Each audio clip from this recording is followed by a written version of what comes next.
नमस्कार दोस्तों, आप सभी का हमारे YouTube चैनल मैवरिक ऑटोमेशन में स्वागत है। आज के इस वीडियो ट्यूटोरियल में हम चेक करेंगे इंटीजर फंक्शन के बारे में कि किस तरीके से हम सीमेंस में इंटीजर फंक्शंस का इस्तेमाल कर सकते हैं, जिसमें एडिशन, सब्सट्रैक्शन, डिवीजन, मोड साइंस आते हैं। इंटीजर फंक्शन में दो तरीके के फंक्शंस हैं, एक 16 बिट और एक 32 बिट। 16 बिट्स में हमें इंटीजर फॉर्मेट्स रखने हैं जो कि MW से स्टार्ट होते हैं, मेमोरी वर्ड्स, एंड DI जब हम इस्तेमाल करेंगे तब हमें MD की एड्रेसिंग रखनी होती है। तो पहले चेक करते हैं एडिशन, सब्सट्रैक्शन और डिवीजन के बारे में। जैसे कि अगर हम यहाँ पे कोई इंटीजर फंक्शन ब्लॉक लेते हैं, लेट सपोज एडिशन, तो हमें यहाँ पे फील्ड में मिलता है EN, IN1, IN2, out and EN।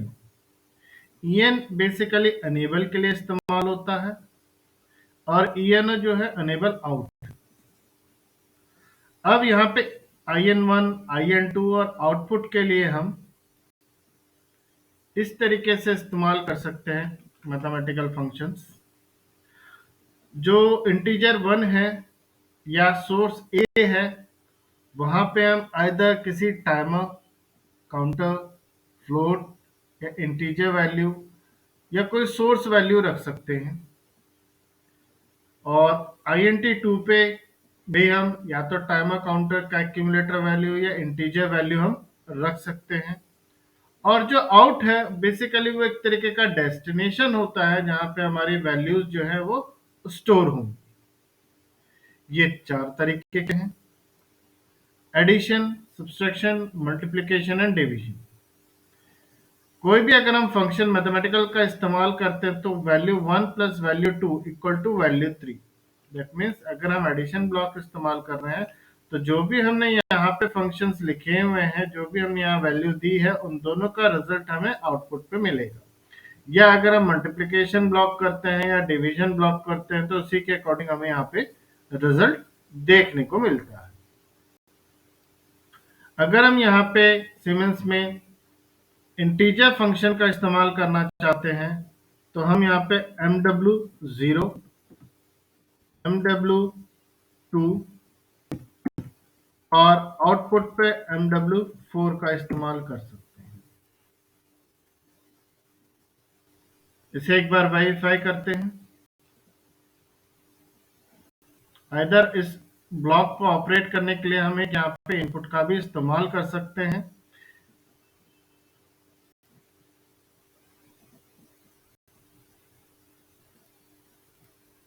Let suppose यहाँ पे एक वैल्यू है हमारे पास 3 और यहाँ पे एक वैल्यू है 7। तो टोटल रिजल्ट हमें 3 + 7 = 10। इधर हम यहाँ पे मेमोरी वर्ड का इस्तेमाल कर सकते हैं IN1 या IN2 पे, जब जब हमें कोई HMI के थ्रू वैल्यू ट्रांसफर करना है एडिशन ब्लॉक में, या कहीं और फंक्शन से अगर वैल्यू ट्रांसफर करना है, तब हम यहाँ पे MW का इस्तेमाल करेंगे। लेट सपोज कि हमारे पास दो टाइमर्स हैं।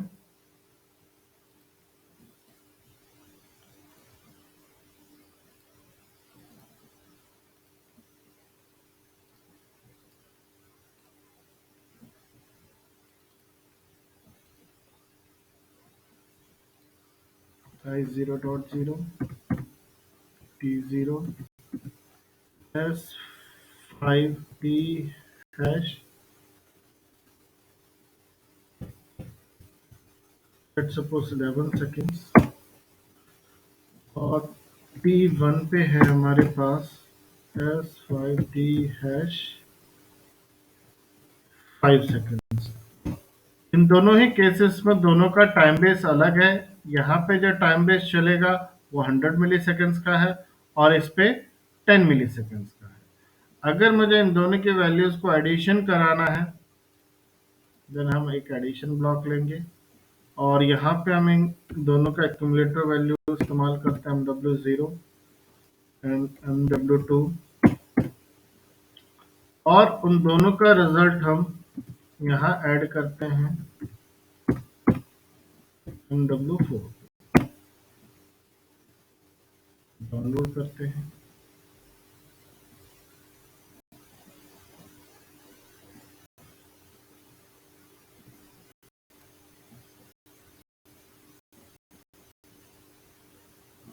जैसे हम यहाँ पे स्विच ऑन करेंगे सिस्टम में, तो यहाँ पे हमें फाइनल रिजल्ट मिलेगा।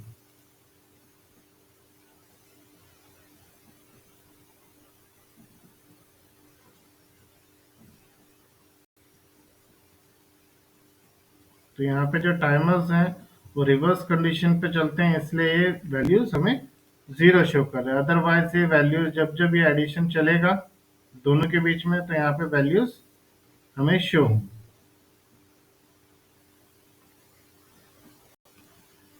अगर हमें काउंटर के थ्रू करना है तो हम यहाँ पे काउंटर अप का इस्तेमाल कर सकते हैं। Let's suppose C0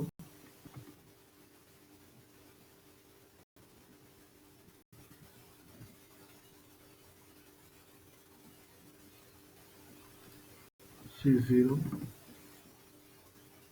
C#5 and I0.1 I0.2 MW0 MW0 और एक हम डायरेक्टली इंटीजर प्रोवाइड कर देते हैं, लेट्स सपोज 2। जो भी अब यहाँ पे वैल्यू आएगी वो +2 होके एज अ रिजल्ट में हमें शो होगी।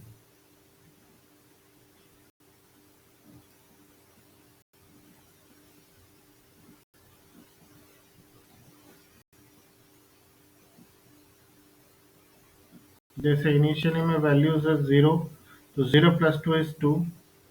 फर्स्ट टाइम ऑपरेट करेंगे तो 1 1 + 2 इज 3। तो इस तरीके से हम यहाँ पे एडिशन ब्लॉक का इस्तेमाल कर सकते हैं अपने लैडर लॉजिक में।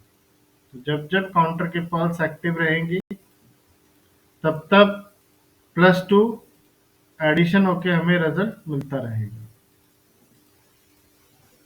इसी तरीके से अगर हम सब्सट्रैक्शन का ब्लॉक इस्तेमाल करना चाहते हैं,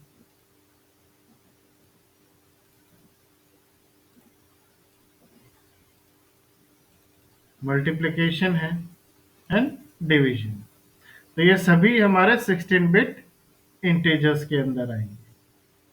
और अगर हमें डबल इंटीजर का इस्तेमाल करना है एडिशन के लिए, तो हम DI वाले फंक्शंस का इस्तेमाल करेंगे।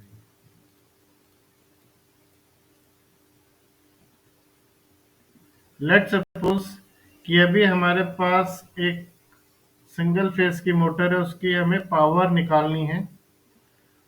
लेट्स सपोज वोल्टेज 230 वोल्टेज है and current let's suppose 0.5 milli ampere to 0.7 milli ampere वो इस्तेमाल करते हैं। या फिर हम डायरेक्टली 2 मिली एम्पियर का करंट अगर हम लेके चलते हैं, हमें पावर निकालना है, तो फर्स्ट हम डायरेक्टली मल्टीप्लिकेशन ब्लॉक लेंगे और वोल्टेज को हम मान के चलते हैं कि MW0 है और करंट को हम मान के चलते हैं कि MW2 है और जो पावर है वो MW4 में हमें मिले।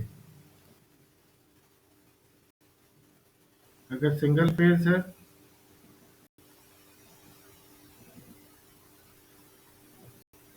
तो हम यहाँ से उसकी पावर चेक कर सकते हैं कि कितने किलोवाट की मोटर है। लेट सपोज वोल्टेज जो है वो 230 वोल्ट है और नियरली लेट सपोज करंट जो है वो 3 एम्पियर का है। तो टोटल जो हमें रिजल्ट मिलेगा वो नियरली 690 वैट का भी मिल रहा है। इसको किलोवाट में कन्वर्ट करने के लिए हम डिवाइड ब्लॉक का इस्तेमाल करेंगे। जो MW4 है वो डिवाइड होगा 1000 से और रिजल्ट हमें MW6 में मिले।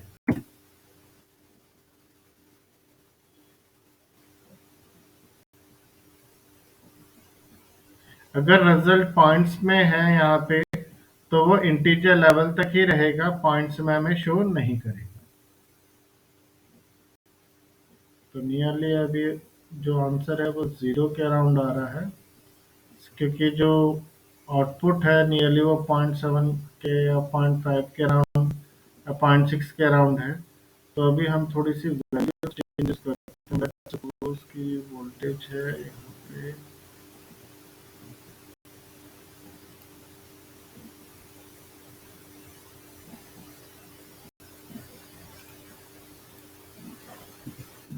ये है, तो नियरली अभी वो 1 किलोवाट मोटर का हमें शो कर रहा है, क्योंकि हमें यहाँ पे पॉइंट्स में वैल्यूज आनी चाहिए थी, क्योंकि हम इंटीजर फंक्शंस का इस्तेमाल कर रहे हैं, जिसकी वजह से जो पॉइंट्स वाली वैल्यूज है वो हमें यहाँ पे शो नहीं करेगा, सिर्फ इंटीजर फॉर्मेट तक ही आउटपुट हमें मिलेगा। तो इस तरीके से हम एडिशन, डिवीजन, मल्टीप्लिकेशन ब्लॉक का इस्तेमाल कर सकते हैं। नेक्स्ट है मोड। मोड जो है वो शो करता है रिमाइंडर को। जब भी हम डिवाइड करेंगे किसी भी वैल्यू को, डिविडेंड और डिवाइजर की जो आउटपुट आएगी हमें, जो अगर वहाँ पे कंप्लीटली जीरो है या कुछ रिमाइंडर बच गया है, वो अगर हमें शो करना है, देन हम यहाँ पे मोड फंक्शन का इस्तेमाल कर सकते हैं। Let suppose MW0 and MW2 है एंड MW4।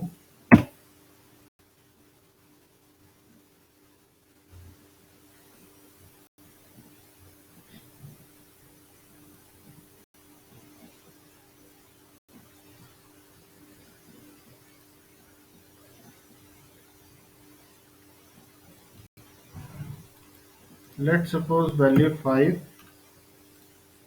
एंड MW2 में वैल्यू 2 है, तो 5 डिवाइडेड बाय 2, रिमाइंडर जो है 1 बचता है, क्योंकि 2 इंटू 2 इज 4, रिमाइंडर इज 1। तो जो भी अभी रिमाइंडर शो कराना है, तो वो हम मोड के थ्रू शो करा सकते हैं।